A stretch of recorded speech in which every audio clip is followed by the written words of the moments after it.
Après Jacques Cheminade, c'est la plus âgée des 10 candidats à la présidentielle. Et pourtant, à 68 ans, Eva Joly est la plus novice en politique. La franco-norvégienne a attendu d'avoir 65 ans pour se lancer dans l'arène politique. Après un flirt avec le modem de François Bayrou, Eva Joly se laisse séduire par le turbulent Daniel Cohn-Bendit. Avec l'aide de José Bové, le couple Dany-Eva cartonne aux européennes de 2009. À Paris, la liste d'Europe Écologie Les Verts fait quasiment le double du score des socialistes.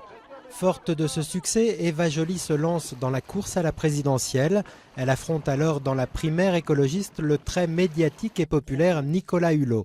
Taxée par ses opposants d'écologiste de la dernière pluie ou même d'Eva dans le mur, la dame aux lunettes rouges ouvertes tient bon et finit par l'emporter largement. Plébiscitée en interne, Eva Joly entame un long tour de France pour y proposer une écologie sans concession et une république irréprochable, un peu à l'image de son parcours très éloigné de celui plus traditionnel des élites françaises.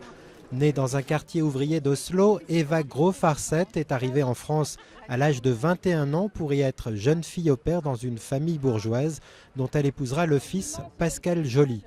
Après une succession de petits boulots, elle entre dans la magistrature sur le tard, mais s'y fait vite une place au cœur des affaires politico-financières les plus sensibles, avec une cascade d'interrogatoires musclés et de mise en examen de personnalités de premier plan.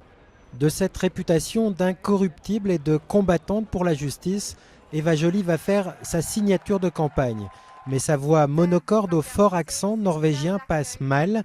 Autour de 10% d'intention de vote lors de sa victoire à la primaire, Eva Joly piétine à 2% aujourd'hui, alimentant régulièrement des exigences de retrait dans son propre camp, à l'exemple de Noël Mamère.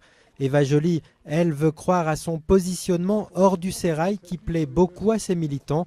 Pas sûr cependant que cela suffise pour convaincre au-delà du simple socle des écologistes purs et durs.